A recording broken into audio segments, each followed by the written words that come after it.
was for the next week. So we recorded all our podcasts for next week, and I want to anyway, we came up with some good topic that we thought it would be kind of fun to continue this discussion, not just amongst ourselves, the two of us, but open it up to the planet here and talk about on today's Clubhouse. So it's basically blind offer campaign competition. So just to give you an idea. So a little background on us, anyone just joining in who doesn't know who we are. I'm Jill DeWitt. I'm here with my partner, Stephen Jack Vitala. We are Land Academy, or we are also House Academy, because this is not the only thing that we do. But our main focus and the properties that I love the most is buying and selling rural vacant land. We do it very differently, I think, than the planet. Word's getting out now. I'm sure now that we're 7 years into Land Academy, people are catching on, and it's working out for them too, which is great because we do things a little bit different. But and it works for us. We've got, 16,000 transactions combined under our belts. And I know that's a lot. And we are here happily sharing our business model and answering questions and helping other people do the same thing we do, all in the effort to give back. That's what Clubhouse, I think, is here for. It's all free information, which is great. And do some deals with partners. And every time we get in these environments and we talk and we share, we have people that want to work with us. I'm like, that's great. This is the best thing ever. So do you want to add to that, Jack? Sure. This whole topic, probably the last 2 or 3 weeks about competition, mailer competition, just as a background, Jill and I have built a career and now we share it with others on sending out blind offer campaigns, direct mail in the mail for people's rural vacant land or really any type of property. We're doing it now with mobile homes also, and we have done it in different markets in the past for houses, although that's kind of on pause because the markets are a little too hot for our taste. But there's always running in the background a couple of people who have a lot to say about competition, meaning there's more than one person sending out blind offers to landowners in a market at the same time.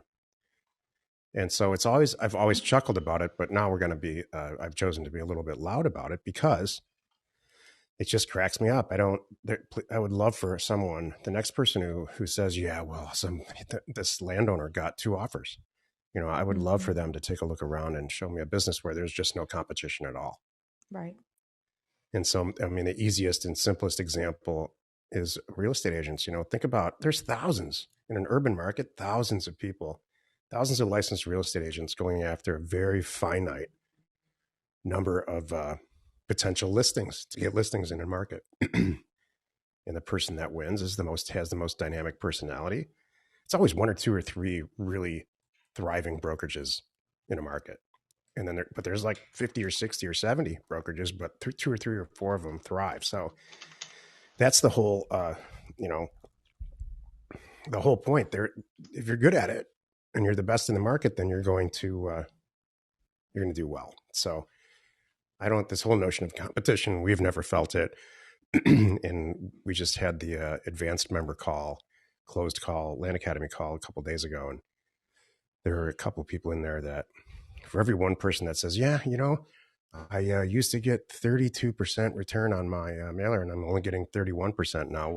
I guess the party's over. There's 4 people that step in and say, I don't get it because we're buying 10 properties a week. Exactly. What was the one that we just did to the question that we answered? It came out at our Discord group, our closed Discord group. The guy that said they've done 65 properties and how much mail they sent out. And I'm like, this is awesome. In a year. Yeah. Exactly. I think since last July, so not even in a year. And they're like, right. Now we have a system. We want to ramp this up even more.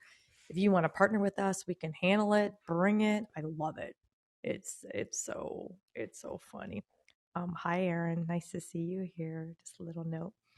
I wanted to say too, like every time someone brings up blind offer campaign competition or something, it cracks me up because There are 3 easy things. This is what I talked about on the podcast for next week.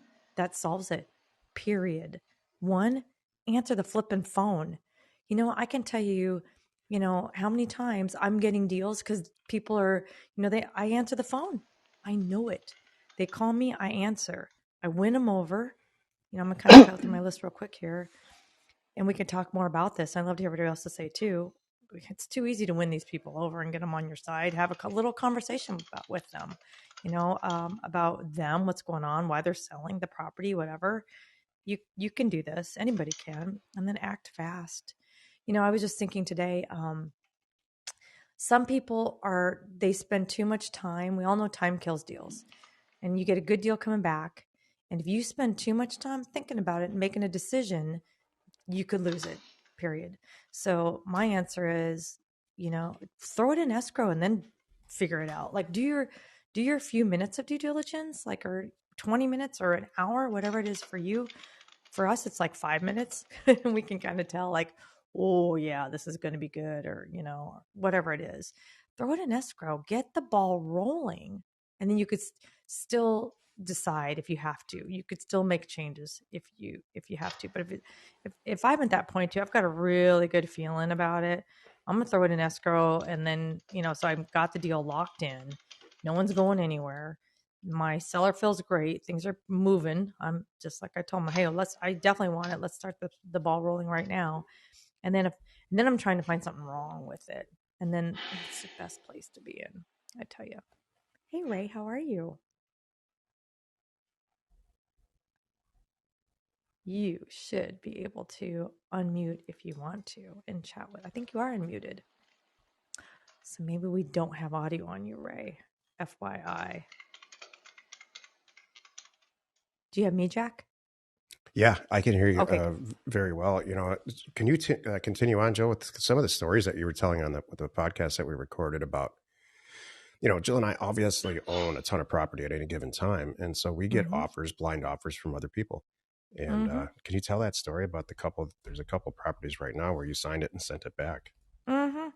2 in particular. It's kind of funny. I had 2 that one we just bought so cheap. This is years ago. Bought so cheap, and it was just still sitting in our inventory because I didn't want to. I was just kind of being lazy because it wasn't really worth my time, kind of thing.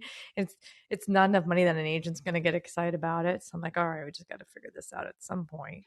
Um, and then some of these we throw in our garage sale that we give to. We sell to our members. Let them just bid on it. Whatever the winning bid is you get it, and go for it. You make it great, kind of thing. And then I had another one that I think it kind of fell through the cracks. But anyway, I had these 2 offers come in, and I've had these properties for a while. And if like we know, we've been in the land business for years, decades, really. We have had prices keep inching up too. So I got these 2 offers. I'm like, these are actually not bad offers, and I can just get these off my plate, done, done, and done. So I signed them and sent them back. One couple who is a land academy couple. I'm like, what are you doing? Like, I wrote them a nice, funny note. I emailed them, right? And I signed it, scanned it, sent it back. And I'm like, waiting to hear from them. And all I got was an automated email response saying, due to the heavy response or whatever it is of our what we got going on right now, we're a little bit delayed, and that was probably 10 days ago. I'm like, are you kidding? You guys are missing the boat. How many other sellers are you dropping because you can't even email them back? And then another one was somebody that's not a land academy person. I think he is strategically, it might have been a handwritten thing, not kidding, Stephen, that I got, Mm-hmm. that he's just kind of buying property in this area. I'm like, huh, all right. So, and I had 2 parcels there. And I'm like, yeah, okay, let's see what we can do here. And he responded to me initially. We had a little conversation. We talked about price. I agreed on a price, and now he's gone dark. I'm like, and you are going to lose me too. Yeah. I'm like, what is Yeah. wrong with Exactly. these? So if you think there's competition, I'm here to tell you there's not, is from what I'm saying right now. And especially if you do what I said, answer your phone, reply to your email, have a conversation with them, get them to want to sell to you. Just, and it doesn't take much. It could be as simple as, what were you guys going to do with the land? Oh gosh, you're retired now. That's great.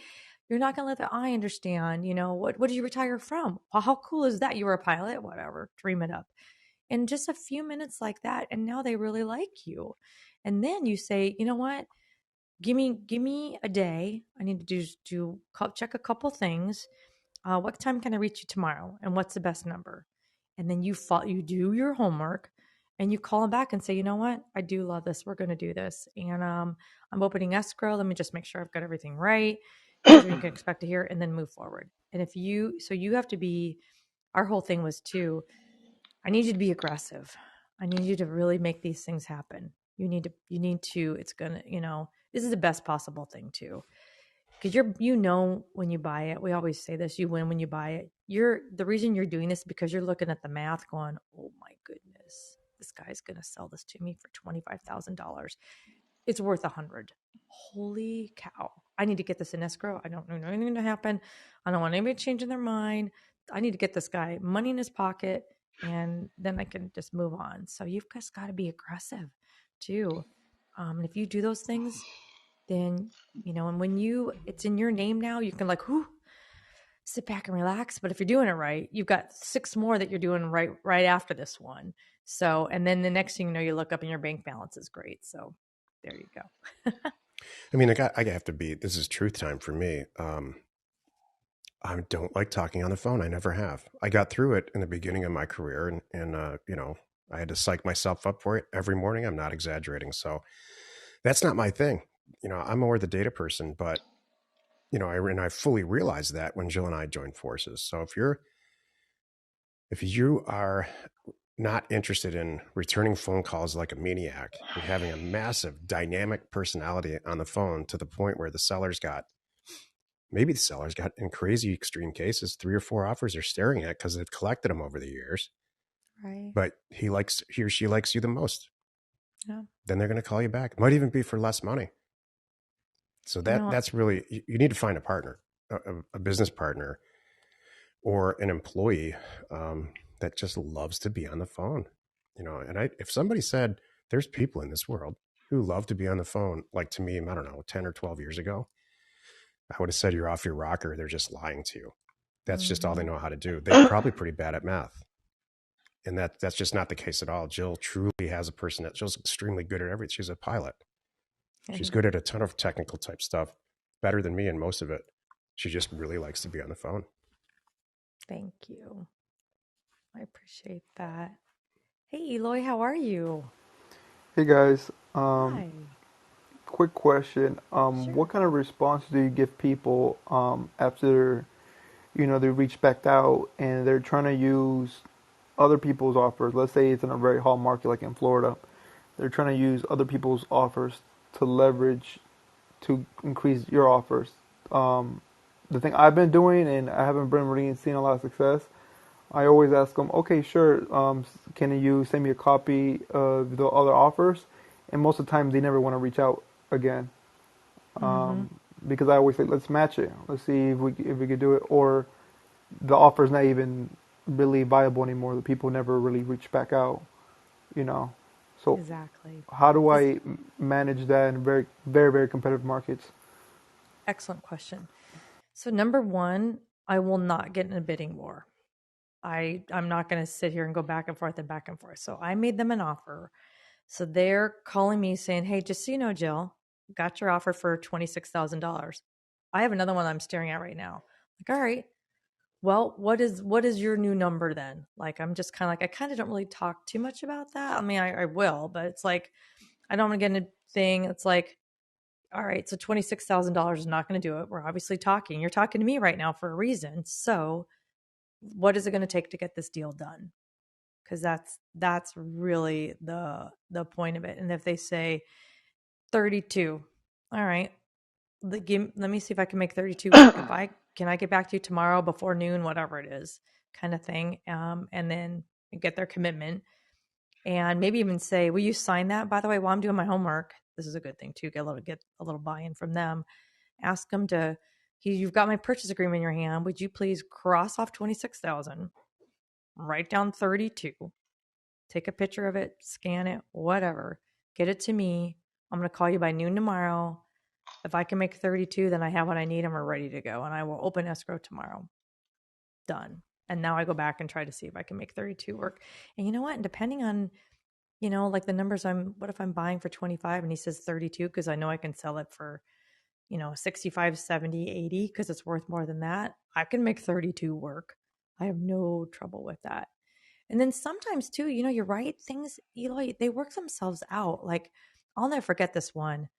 I bought this property in Tennessee for $5,000. This is totally exactly the situation.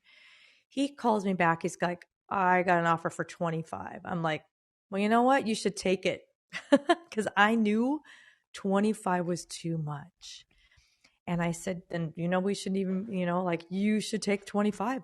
I said, man, I could come up a little bit off my 5, but 25, no way. And, but I said, I hate to tell you, you and I've been talking. So, there's a chance that this 25 guy is not going to be 25 after he does his homework here in a little bit. And so it was like a couple days of us, a little bit back and forth. And I finally told him, it wasn't even that, maybe 2 conversations, I should say. And the second one was, look, I've already done all my homework, all my due diligence. I am ready to write you a check and I can overnight it and have it with a notary at your doorstep tomorrow, 5. Or you can hang out still and wait and see if this 25 is real, if they still want to spend 25, whatever it was. And he said, let me sleep on it. And I'm not kidding, Eloy. He called me the next day and said, I'll take your 5. Because I think that's what happened too. I think that guy with the 25, I think he was, I think he overdid it and figured it out. And, or it could be these other things where the guy just didn't act. I don't know. So does that help you? Yeah, and I have one quick follow up on that. And Sure. another problem I'm seeing is I do lots sometimes in Southwest Florida, Mm-hmm. and I wholesale them to builders and different kinds of buyers. Mm-hmm. Um, because people get inundated by offers. I've already had 3 this year that the sellers refused to sign the deed off after it went on escrow, and I keep up with them too. I reach out to them at least once a week to make sure they go through the finish line, and if there's any problems like uh, a divorce decree or a deed, I mean, death certificate from a spouse or something, I help them through that process Mm-hmm. because they get inundated by so much offers they don't want to sign sometimes. How do I, without taking any kind of legal action, how do I prevent that in the future? So you did have a signed purchase agreement because you needed that to open escrow. So you do have that, right? Yeah, yes, Okay. yes. Okay. So you're saying at the 9th hour, or whatever it is, they back out kind of thing? Or they just go completely ghost on me and the title company. I'll use like different phone numbers to try to reach out to them. They'll pick up and then they'll like hear my voice and try to hang up, like different things like that. Um, Yeah. so I've been seeing it. I never had this problem before, and it already happened to me 3 times, and I think it might happen to me the fourth. Before taking any kind of like legal action or anything, how do I make sure this doesn't happen in the future, like to prevent it before happening? That's where I really I do 2 things. One, I really try to um, befriend them a lot Yep, in the beginning and let them know that I'm that's here the to help answer. them. And I tell them like, yeah, because I've had these, like, they get scared sometimes too. Sometimes escrow scares the crap out of people. Like, I need all this Hmm. stuff and and they don't know what these forms are and they're just inundated. So I let them know, look, here's how it's gonna go. My girl's name is Karina. She's awesome. I've done many transactions with her. Slash, however, sometimes she talks in another language and you are not nuts. So please, we're doing the deal together. Feel free to call me. I will walk you through anything, whatever it is. Let me know. And then number 2, I do check in with them 2 or 3 times a week, Not kidding. Just to make sure we're on the same page. And if they have any concerns, I'm right there. I'm their bud. I'm like, and I also kind of like keep dangling the carrot, like, okay, here's the deal. Here's where we stand. Did you get that form? Great. Do you have anything? I check with title. I do a couple things. I babysit title. This is some of the hard work, and you're right, Eloy. It's not nuts. And this is why I have a team with transaction coordinators that have to manage these through. You can't just throw them in escrow and walk away. You're right. Even once a week's not enough right now. So a couple times with the escrow agents and a couple times a week with the sellers to make sure everything's moving. And if I can push it through faster, oh, you better believe I do. And I keep telling them, like, okay, the money's set aside. What do you even talk about? It may sound silly, like, what are you guys doing? This is going to be a big, nice chunk of change. Are you paying off your house now? Are you guys taking a cruise? What are you guys going to do? Get them thinking about that money that's you know coming their way. Jack, you had something you want to add? Jill spends, I can't express this enough. So every time we talk about buying and selling land, it inevitably becomes technical. And I can tell you, Eloy, you're bringing it back to a technical. What do I do? What you're saying is, what do I do? And then here's the situation. Jill and I joined forces about 12 or 13 years ago. And I remember when we started doing this full time, when she started doing it full time and we were working in an office together, like within an earshot of each other. After about a week of working with her, I walked into her office and said, how are you getting anything done horsing around on the phone like this all day? I thought she was talking to her high school girlfriends. Mm-hmm. I can't express this enough.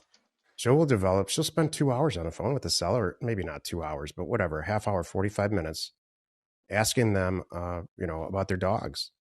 And so when something does go sideways in a real estate deal, and it always does, or people get second thoughts, or the real estate agent tries to talk them out of it, or the brother-in-law wants to buy the property, or all that, she's developed a relationship with the seller, and she's developed their trust. If not for any other reason, it's just the amount of time that she's been talking to them on the phone. They don't want to disappoint her. It's that level of a relationship. So I can't stress this enough. If somebody told me this before I worked with Jill, I would have said, you're just out of your mind. It's all technical stuff. It's all pricing. You got to get the right number of offers out there. You got to, and make sure you get the right escrow agent, and on and on and on. The sad fact for me, a lot of people know this already. The fact is, this is a people business, and you have to really wow them. Mm-hmm. Thank you. Yeah, thanks, guys. I feel like I've been doing a lot of stuff, but maybe I just need to. I think I've done a lot of things y'all said, but I think I just need to maybe touch base with them more than once a week. Yeah, it's getting very, very. I never had that problem before, that the seller back out like in a wholesale deal. Usually, sometimes the buyer backs out and have to scramble, but this is becoming a new trend for me. I don't want to sound like a broken record here, but sending out a lot more mail would solve this too. Mm-hmm. Exactly. Solve every problem, really. Yep, exactly. And it's you're right, Jack. It's you're really, even some of the calls, Eloy, I'm calling to say, I got nothing to report. So how was that dinner you guys went out to the other night? You told me you were all excited to go to this new steak place. And then we have a 5-minute conversation about the steak place. And it's that kind of relationship. And it doesn't take long. It's a 5 or 10-minute call, a couple times a week like that. And then they love you. And like Jack did say, he's right. They don't want to disappoint you. I know this because I don't want to disappoint you, and it happens often. Thank you very much. That's really cool. I love it. Oh my goodness. Hey, Melody, how are you? Hi, I'm doing well. Thank you. How are you guys doing? Great. Okay. Great. You're awesome. So yeah, thank you so much for taking the time to do these clubhouses. They're very beneficial, and thank you so much. I just wanted to ask you guys, I've been doing land flipping for about a year now, and I'm starting to really understand particular areas within the state and have a buyer's list. And I'm coming across deals where there's an easy $10,000, but it's not really doubling my money or tripling. And I'm having a hard time, I don't really want to purchase them, especially right now. Things seem to be a little bit uncertain with mortgage rates and everything. So do you guys ever assign deals, or like, it feels weird to leave $10,000 kind of on the table, but like I'm just trying to think of a creative way of maybe keeping them. So what's the buy and sell? So buy for 30, sell for 40? Or what do you? Yeah, so like buy for 30, sell for 50, or sell for 45. What's wrong with that? Yeah, I would I close on know. I would close on the deal. Yeah, I do that. Okay. Melody's like, it's becoming beneath me. It's I not enough money for me. I hear it. That's good. Good job. I I would know. find I would, even if you need Yeah. to do a partnership with somebody, Yeah. I would still buy it.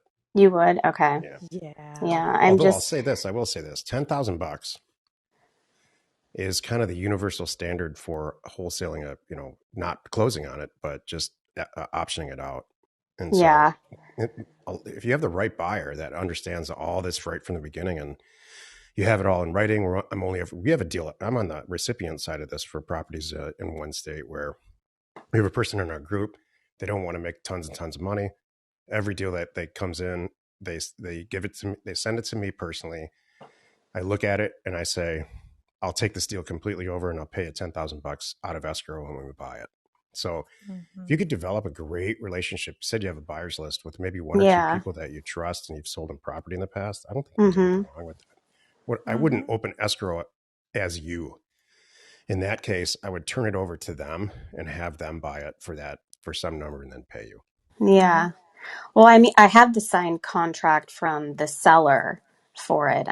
But I gave it a 90-day escrow Oh, because I'm like, so okay, this is even better. So what This I would is do then great. is I would go to your buyer or buyers and say, who wants this for 40,000 or whatever? It's 10,000 more than you paid, or 15,000, or that you have a contract for. And then I would just assign it right to them, and I would say they're going to buy it. okay. All And right. so to the escrow agent and to the seller, it's not. I'm not a fan of this. Right. But the Yeah. fact is, you identified this as working for you in this market. So I agree with Yeah. you. It'd be crazy to just leave the money on the table. Yeah. Mm-hmm. Yeah. It's like these deals where you know that there's like easy money, but like you're also not doubling your money. And I don't know. It's kind of a gray area. Melody's getting a So little let me jaded think here this with her through. profits. This is great. What if you have Well, the you sell Anything guys, side? happens. I mean, it's part of what you guys put out there on all your content. It's amazing. Next week, I have 2 escrows closing, one buying and one selling, and a lot of it is with all the content you guys provide. So thank you. You're welcome. It's I'm great to hear. so Thank you. happy. You're That's so welcome. good. What's someone closing there? Like what'd you buy for? What you're selling for? So the one that I'm selling, I bought it for 6,800, and I'm selling for 22. Nice. Yeah, and the one I'm buying for 13, but probably like actually more like 14 because they have some back taxes, and it's probably going to sell for 40. Nice. Yeah, fingers crossed. I So love those numbers. Isn't that great? it's Ah, it's that's awesome. it's great.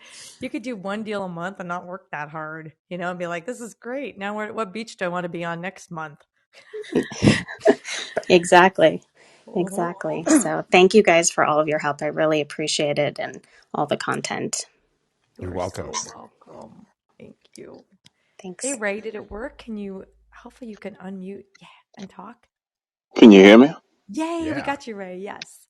Oh, okay. So first, I want to say hello to the king and queen of the land industry. Thank you.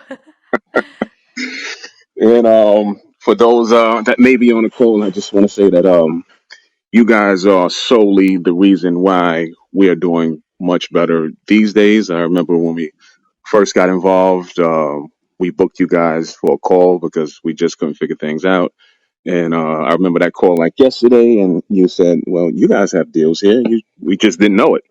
And we found 3 deals over the phone. And these days, just things are just working a lot better. In fact, tomorrow we have 2 closings.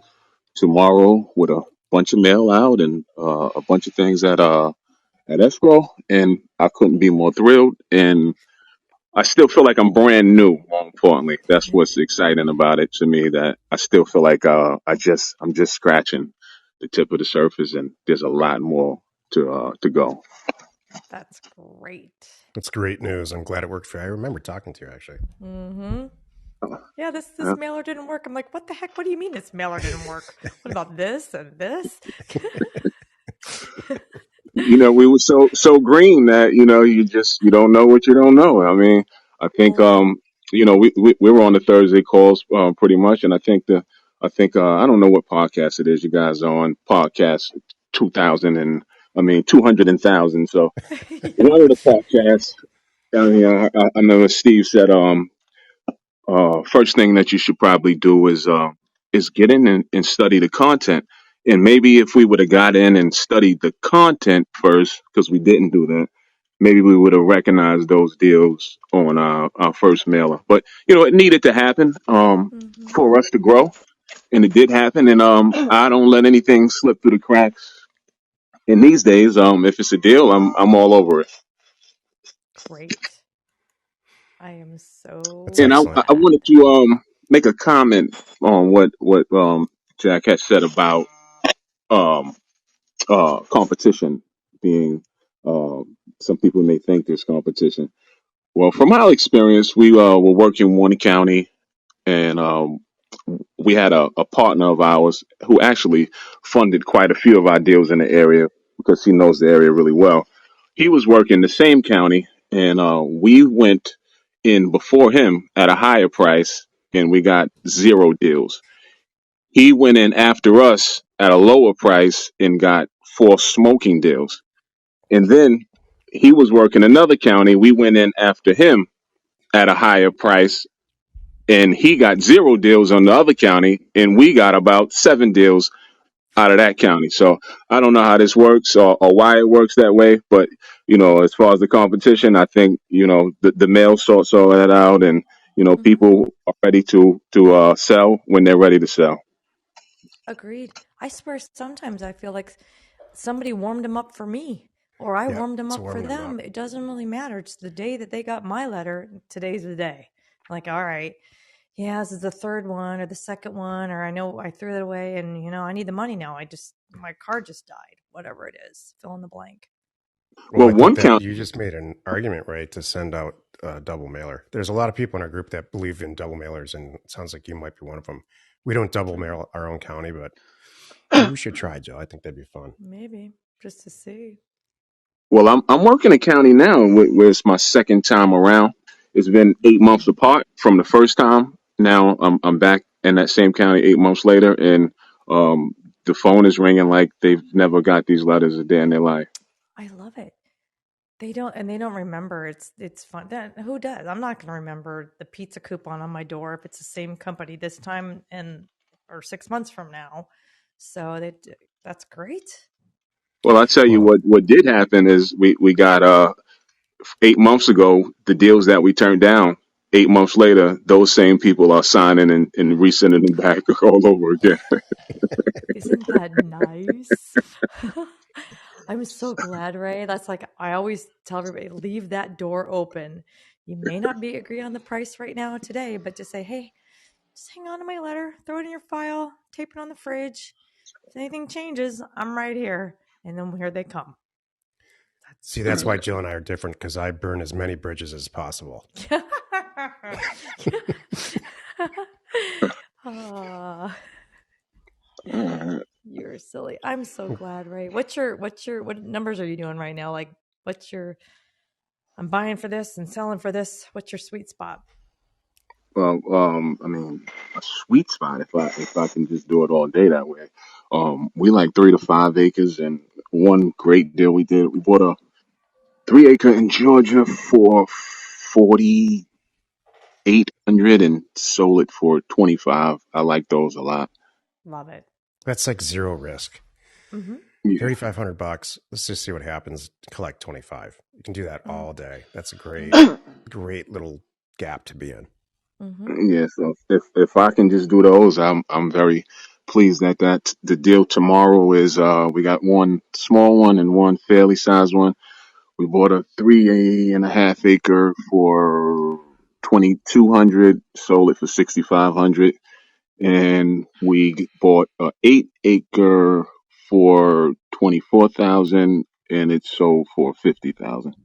Nice. Great numbers. This is Yeah.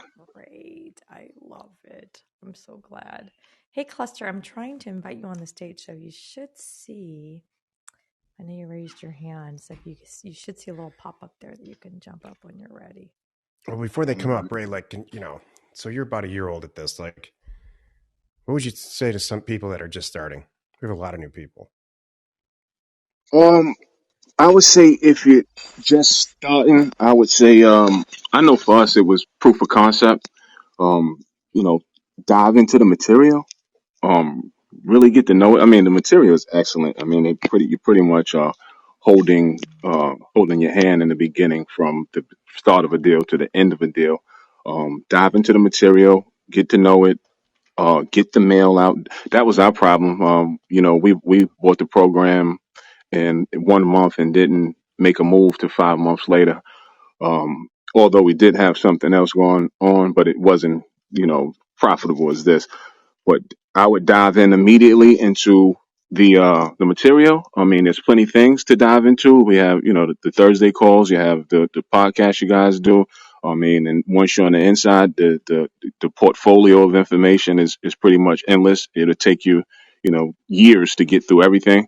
I would dive into it, get the mail out, and give it a crack. And once you got proof of concept, I would be off to the races after that. That's great advice.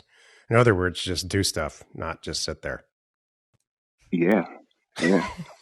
Don't do what we did. Don't wait 5 months to get a mail out. We waited 5 months. That's awesome. I love it. Hi, Cluster. How are you? I'm all right. Can you hear me? Yeah, we Yep. gotcha.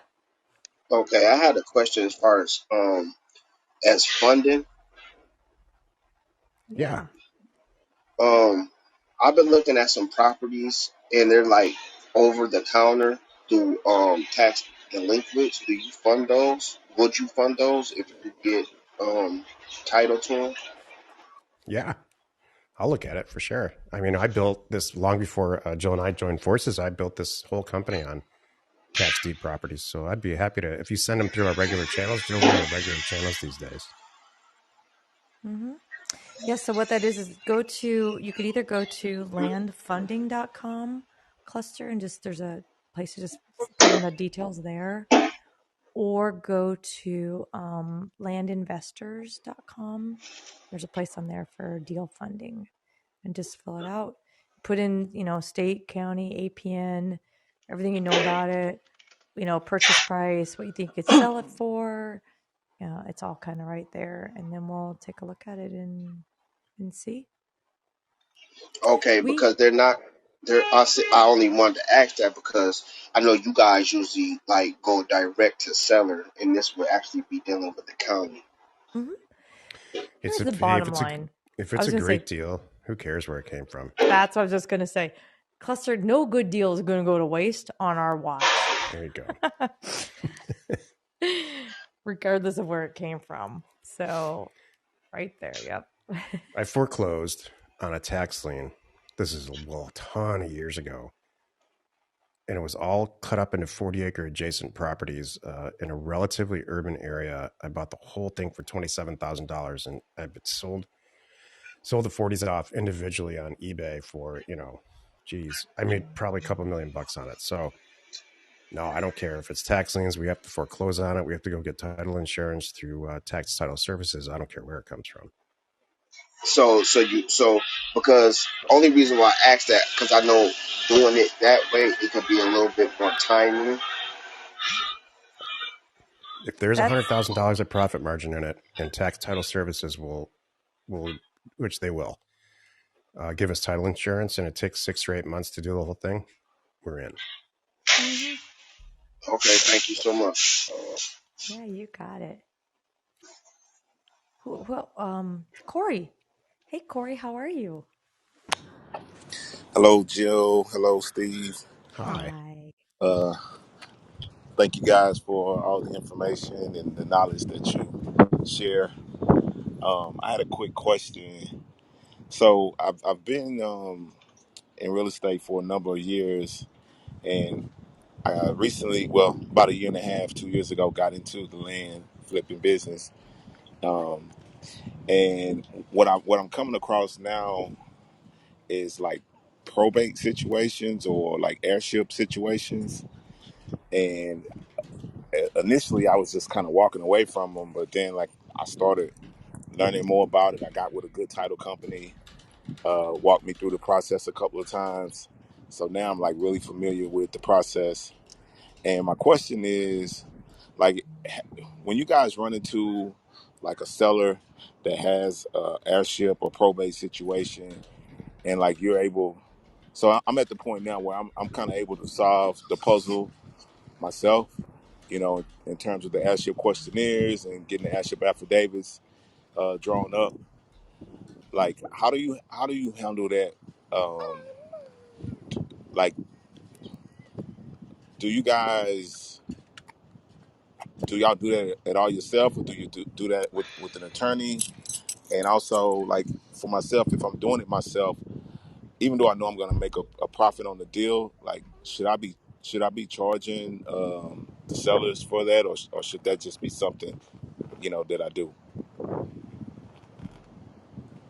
Jack, do you want to go first? I'll tell you, it all depends because we obviously come across this stuff all the time. Do we ever charge for it? No, but I'll tell you, there's got to be when there's a lot of crap to do in a deal, and sometimes there is. You have to decide how much profit potential, a realistic profit you're going to make, and how much stuff you want to do. I would personally, at this point in our career, and I'm sure Jill will agree with this, we wouldn't do this stuff ourselves. There has to be enough profit margin so that we can go get an attorney, spend $1,000 or $3,000 to get the thing done right and get it recorded properly, and to make sure that you actually own it when the deal's done, and so they can move forward. I have to say, on a super positive note, when deals like this have these little caveats, it scares a lot of other people away. So if you're willing to do some of this legal work and work on the deal and get through it, and you get along with the seller, and the seller's actually appreciative and not mad at you for doing it, it can be a great little niche.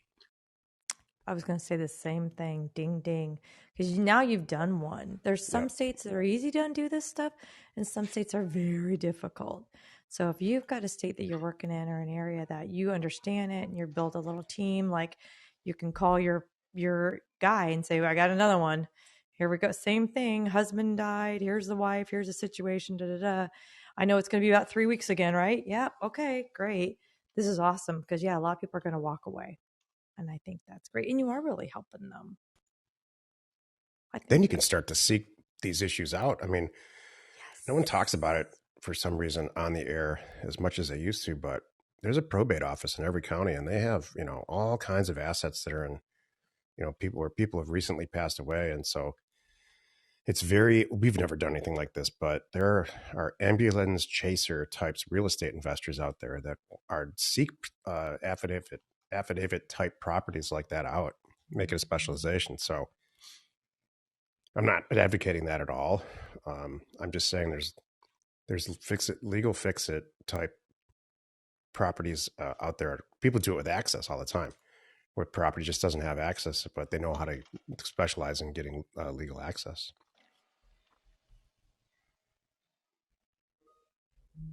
exactly. I love it. These are all great questions. What a great day. Did that help, Corey?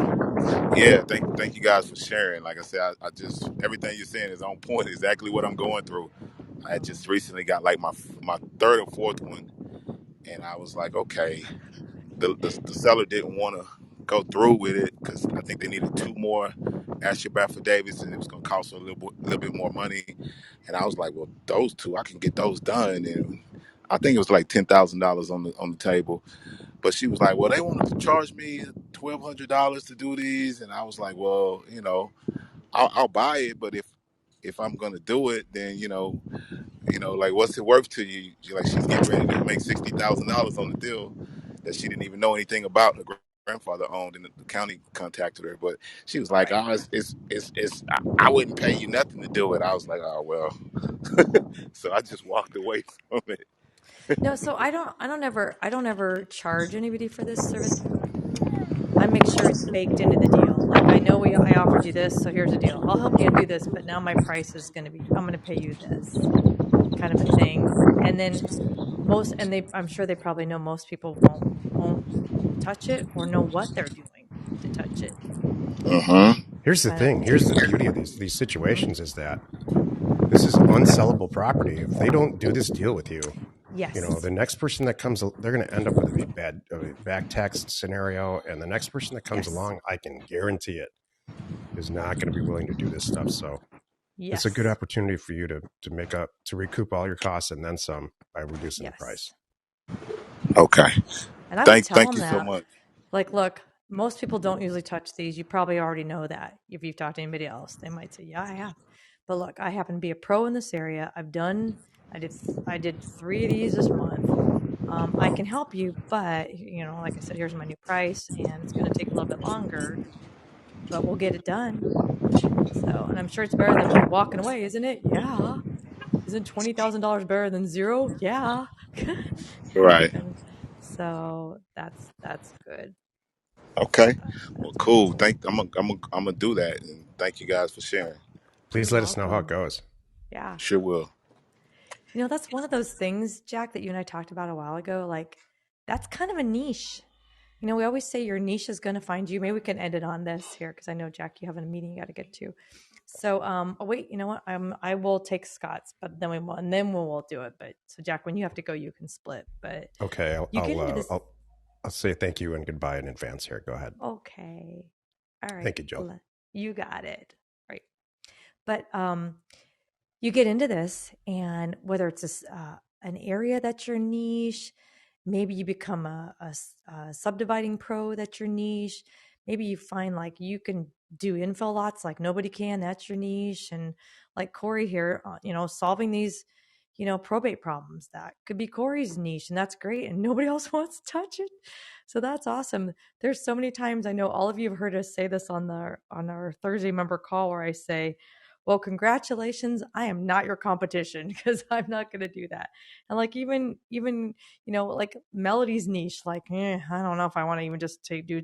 I'm going to work for 10 grand. I don't even know if I want to do that. So that's becoming not Melody's niche, and it's somebody else's niche, and that's great. We go back and forth with our own things too.